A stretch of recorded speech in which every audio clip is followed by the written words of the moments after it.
बनाई पूर्ण विश्वास बा कि आप लोगन के जरूर पसंद आई। लेकिन कहना कैसे बा घनश्याम भैया, हो समनवई उतरी हो,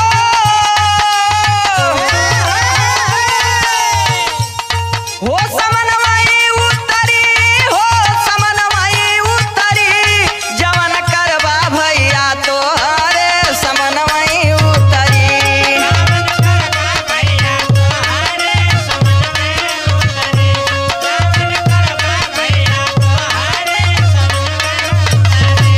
हो समनवई उतरी हो, समनवई उतरी जवन करवा भैया तोहरे समनवई उतरी।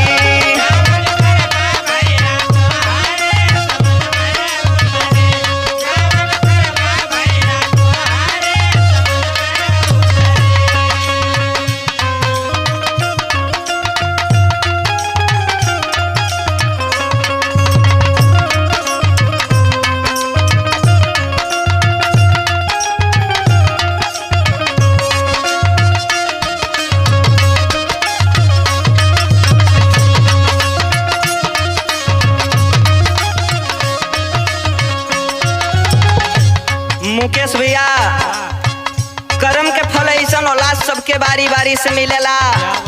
जे जैसन कर्म करेला कर्म के फल जरूर मिलेला। लेकिन कहना बा, अरे कर्म के फल सबके भैया मिलेला बारी बारी।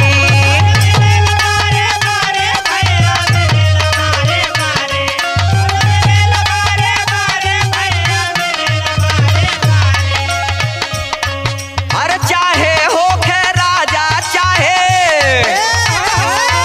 अरे चाहे होखे राजा चाहे होखे ऊ भिखारी, दगब छोड़ी दायब लूतारी समनवई उतरी।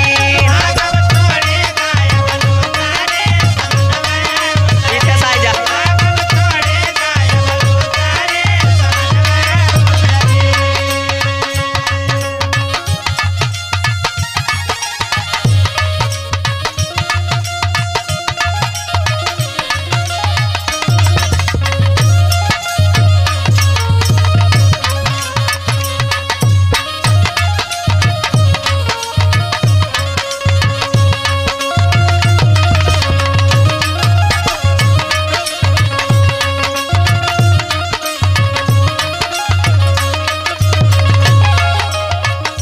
अगली लाइन में कहना बा, ब्रिजेश भैया, गुड्डू भैया,